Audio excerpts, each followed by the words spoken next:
Good morning, नमस्कार, बहुत स्वागत है आप सभी का। आप देख रहे हैं एबीपी न्यूज, आपके साथ मैं हूं अपर्णा मौजम और वक्त हो गया है आपको सुपरफास्ट स्पीड में 80 खबरें दिखाने का। नमस्कार, मैं हूं विवेक श्रीवास्तव।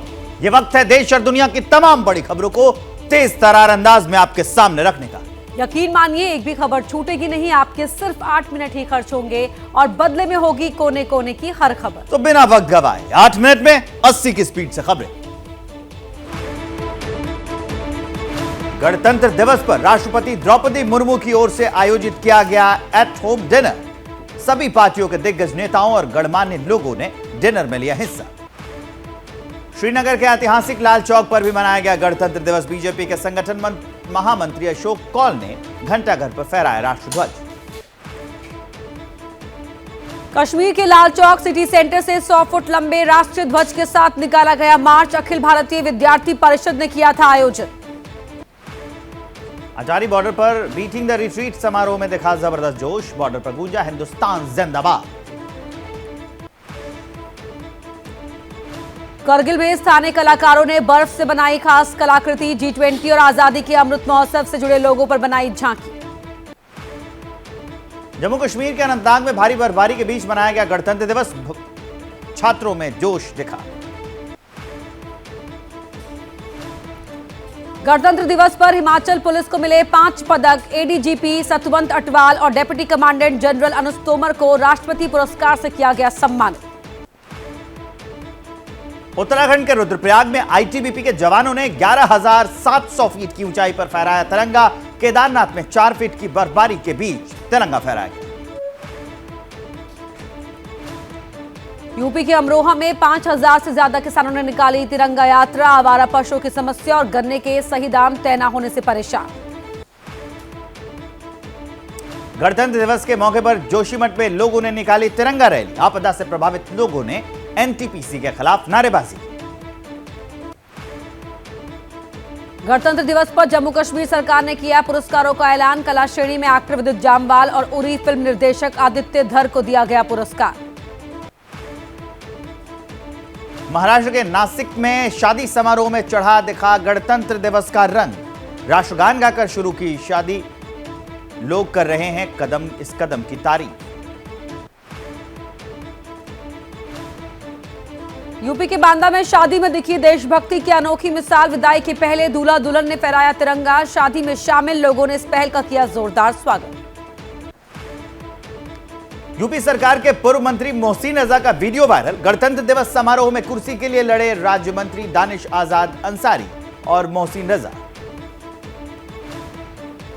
बिहार के भागलपुर में गणतंत्र दिवस के मौके पर जेडीयू विधायक गोपाल मंडल और पूर्व सांसद और बीजेपी नेता अनिल यादव मंच पर ही आपस में भिड़े। पिहोवा में झंडा फहराने पहुंचे मंत्री संदीप सिंह का जमकर विरोध। महिला स्टेज के पास पहुंची और हंगामा किया। पुलिस ने तुरंत गिरफ्तार कर लिया।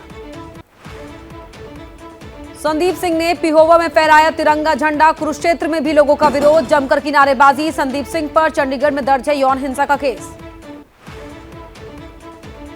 वाराणसी के धौरहरा मस्जिद पर तिरंगा फहराने को लेकर हुआ विवाद। मस्जिद पर तिरंगा फहराने पर अड़े थे हिंदू संगठन के लोग। अलीगढ़ मुस्लिम यूनिवर्सिटी में गणतंत्र दिवस पर एनसीसी कैडेट के कुछ छात्रों ने लगाए अल्लाहू अकबर के भी नारे। एक छात्र ने रोकने की कोशिश भी की। Video viral.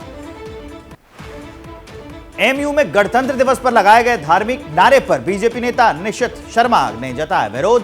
पुलिस को शिकायत दी। एएमयू में धार्मिक नारे पर गरमाई सियासत। हिंदू महासभा ने खोला मोर्चा। नारा लगाने वालों पर की कार्रवाई की मांग। यूनिवर्सिटी के वाइस चांसलर को हटाने की लगाई गुहार। यूपी के अलीगढ़ में गणतंत्र दिवस के मौके पर प्राइमरी स्कूल के एक मुस्लिम टीचर ने भारत माता की तस्वीर पर फूल चढ़ाने से इनकार किया। Video viral. भारत माता की तस्वीर पर फूल नहीं चढ़ाने वाले टीचर का आया बयान। कहा मेरे मजहब में किसी के सामने माथा टेकने की इजाजत नहीं। जांच शुरू। जामिया यूनिवर्सिटी के हिरासत में लिए गए सभी छात्रों को दिल्ली पुलिस ने किया रिहा। बीबीसी की डॉक्यूमेंट्री की स्क्रीनिंग को लेकर विवाद में 13 की गिरफ्तारी। दिल्ली पुलिस ने उन स्टूडेंट को हिरासत में लिया जो डॉक्यूमेंट्री देखने पहुंचे थे। ये डॉक्यूमेंट्री 2002 में हुए गुजरात दंगों पर बनी है। जामिया मिलिया इस्लामिया यूनिवर्सिटी में आज सभी क्लासेस सस्पेंड, बीबीसी डॉक्यूमेंट्री विवाद पर हंगामे के आसार। जामिया यूनिवर्सिटी की वाइस चांसलर का दावा, कैंपस के अंदर नहीं हुआ बवाल। बुधवार को जामिया के 2-3 लड़कों ने की थी शांति भंग करने की कोशिश। कोलकाता के प्रेसिडेंसी यूनिवर्सिटी में आज शाम बीबीसी की डॉक्यूमेंट्री को दिखाने का किया गया ऐलान। छात्र संगठन एसएफआई ने स्क्रीनिंग की तैयारी की। जेएनयू और जामिया बीबीसी की विवादित डॉक्यूमेंट्री पर हुए बवाल को लेकर आज दिल्ली में प्रदर्शन। छात्र संगठन आयसा छात्रों के समर्थन में करेगी रैली। जेएनयू के बाद हैदराबाद में बीबीसी डॉक्यूमेंट्री की स्क्रीनिंग पर बवाल। एबीवीपी ने डॉक्यूमेंट्री दिखाने की इजाजत देने के खिलाफ प्रदर्शन किया। जेएनयू में विवादित बीबीसी डॉक्यूमेंट्री की स्क्रीनिंग रोकने के खिलाफ छात्रों का प्रदर्शन। जामिया के छात्रों को हिरासत में लेने का भी किया विरोध। ऑल इंडिया मुस्लिम जमात के अध्यक्ष मौलाना शहाबुद्दीन का बाबा धीरेन्द्र शास्त्री पर आरोप। बोले धीरेन्द्र शास्त्री इस्लाम के खिलाफ कर रहे हैं साजिश। बाबा के हिंदू राष्ट्र वाले बयान पर मौलाना शहाबुद्दीन का पलटवार। बोले भारत कभी भी हिंदू राष्ट्र नहीं बन सकता और ना ही भारत बन सकता है मुस्लिम राष्ट्र।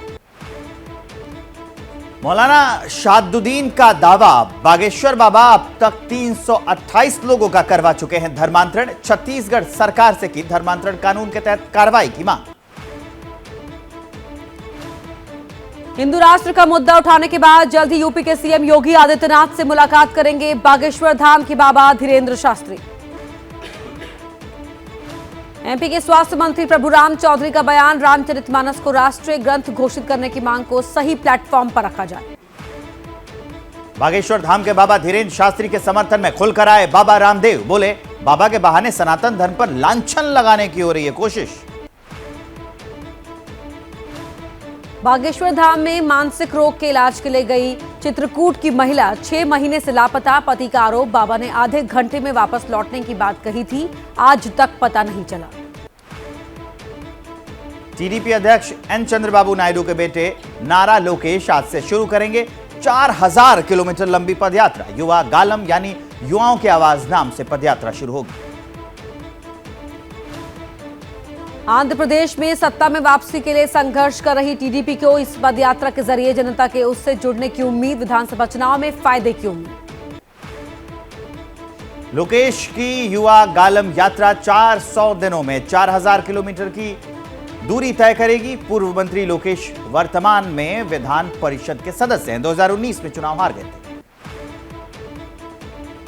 स्वामी प्रसाद मौर्य रामचरितमानस को लेकर अपने बयान पर कायम, फिर से अपनी बात को दोहराया। बोले मैंने ग्रंथ के कुछ अंशों पर टिप्पणी की। गणतंत्र दिवस पर दिवंगत मुलायम सिंह को मरणोपरांत पद्म विभूषण दिया गया। अब पार्टी नेताओं ने की भारत रत्न देने की मांग। मैनपुरी से सांसद और मुलायम सिंह की बहू डिंपल यादव बोली, नेताजी को पद्म विभूषण की उपाधि दी गई, मैं समझती हूं उन्हें भारत रत्न मिलना चाहिए। दिवंगत मुलायम सिंह को मिले सम्मान पर बोले सपा नेता स्वामी प्रसाद मौर्य, पद्म विभूषण देकर नेताजी का अपमान किया गया। मुलायम सिंह भारत रत्न के योग्य थे। मुलायम सिंह को भारत रत्न की मांग पर राजनीति तेज। एसपी नेताओं की मांग पर बोले बीजेपी सांसद राजेंद्र अग्रवाल, पद्म विभूषण भी दूसरा बड़ा सम्मान है। स्वामी प्रसाद मौर्य के मुलायम सिंह पर दिए बयान पर बोले बीजेपी अध्यक्ष भूपेंद्र चौधरी, ये राजनीति का वक्त नहीं, ये नेता बेरोजगार है। स्वामी प्रसाद मौर्य के रामचरितमानस पर दिए बयान पर बोले यूपी के मंत्री दिनेश प्रताप, मौर्य को ब्राह्मणों से इतनी नफरत तो आगे से ब्राह्मणों से वोट ना मांगे। कॉमनवेल्थ और नेशनल गेम्स में पदक जीतने वाले खिलाड़ियों का सम्मान। इस दौरान सीएम योगी बोले मेरठ में खोली जाएगी पहली खेल यूनिवर्सिटी। कोरोना के चलते 2 साल बाद फिर मनाई गई वित्त मंत्रालय की हलवा सेरेमनी की परंपरा। शुरू हुई बजट की उल्टी गिनती, 1 फरवरी को पेश होगा बजट। पीएम मोदी आज सुबह 11 बजे करेंगे परीक्षा पे चर्चा। पीएम छात्रों से परीक्षा से जुड़े तनाव और दूसरे मुद्दों पर जवाब देते हैं सवालों का। परीक्षा पे चर्चा के 6ठे संस्करण का आयोजन दिल्ली के तालकटोरा इंडोर स्टेडियम में किया गया है। बोर्ड देने वाले छात्रों से करेंगे वार्ता। परीक्षा पे चर्चा कार्यक्रम के लिए 38 लाख के करीब विद्यार्थियों ने रजिस्ट्रेशन किया है। रिकॉर्ड बनाया है। पिछले साल के मुकाबले 15 लाख ज्यादा रजिस्ट्रेशन हुए। दिल्ली में आज बीजेपी की केंद्रीय चुनाव समिति की बैठक में त्रिपुरा, मेघालय और नागालैंड विधानसभा चुनाव को लेकर होगी चर्चा। गुरुवार को त्रिपुरा को लेकर बीजेपी अध्यक्ष जेपी नड्डा के घर में हुई बैठक। त्रिपुरा में 16 फरवरी को होना है मतदान। राहुल गांधी के नेतृत्व में भारत जोड़ो यात्रा एक दिन के विश्राम के बाद आज जम्मू कश्मीर के बनिहाल से फिर शुरू होगी। आज कश्मीर घाटी में प्रवेश करेगी। भारत जोड़ो यात्रा 30 जनवरी को श्रीनगर में होगी पूरी। राहुल गांधी श्रीनगर के कांग्रेस मुख्यालय में 75 फीट ऊंचा राष्ट्रीय ध्वज फहराएंगे। कांग्रेस की भारत जोड़ो यात्रा के लिए traffic advisory. Srinagar Jammu national highway पर श्रीनगर से बनिहाल और रामबन की ओर गाड़ियों को नहीं जाने दिया जाएगा। जेडीयू महासचिव केसी त्यागी ने दिल्ली के सीएम अरविंद केजरीवाल से की मुलाकात। बोले केजरीवाल ने नीतीश के प्रयासों की तारीफ की। मुलाकात का राजनीतिक मतलब ना निकाला जाए। दिल्ली बीजेपी की प्रदेश कार्यकारिणी की आज से 2 दिनों की बैठक। प्रदेश कार्यकारी अध्यक्ष वीरेंद्र सचदेवा की अध्यक्षता में हो रही बैठक में 3 सत्र होंगे। दिल्ली के सीएम अरविंद केजरीवाल आज पंजाब के दौरे पर रहेंगे। अमृतसर में पंजाब के मुख्यमंत्री भगवंत मान के साथ 400 मोहल्ला क्लिनिक का उद्घाटन करेंगे। दिल्ली के एलजी ने सीएम केजरीवाल, मंत्री और उनके 10 विधायकों को शाम 4 बजे बैठक के लिए बुलाया। केजरीवाल ने कार्यक्रम में बदलाव करने को कहा क्योंकि वो पंजाब में होंगे। सीएम केजरीवाल और एलजी के बीच शिक्षकों के ट्रेनिंग के प्रस्ताव को लेकर टकराव जो अभी जारी है। 16 जनवरी को केजरीवाल अपने विधायकों के साथ एलजी से मिलने राजनिवास पहुंचे थे। केजरीवाल ने आरोप लगाया था कि 1 घंटे के इंतजार के बाद भी उनसे नहीं मिले थे एलजी। हालांकि एलजी की ओर से पत्र लिखकर इन आरोपों को खारिज किया गया था।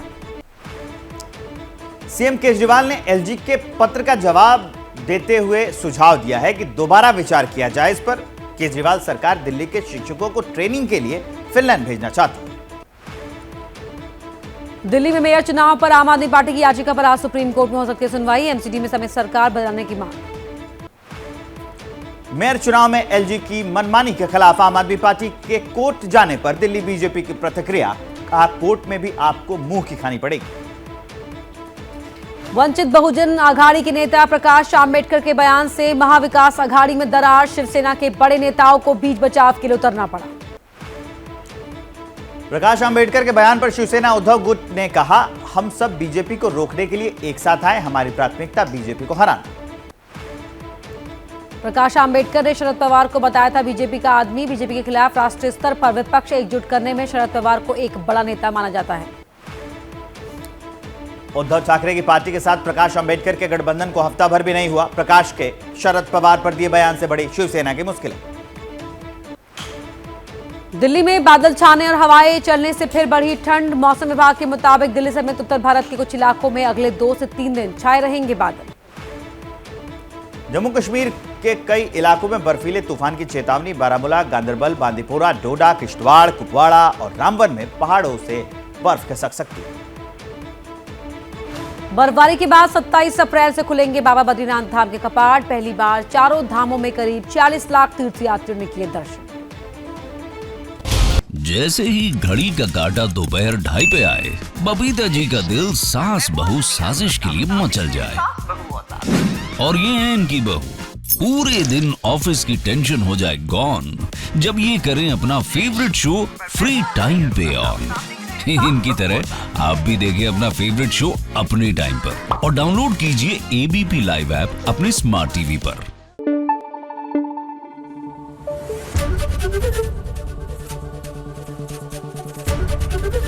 एबीपी न्यूज आपको रखे आगे।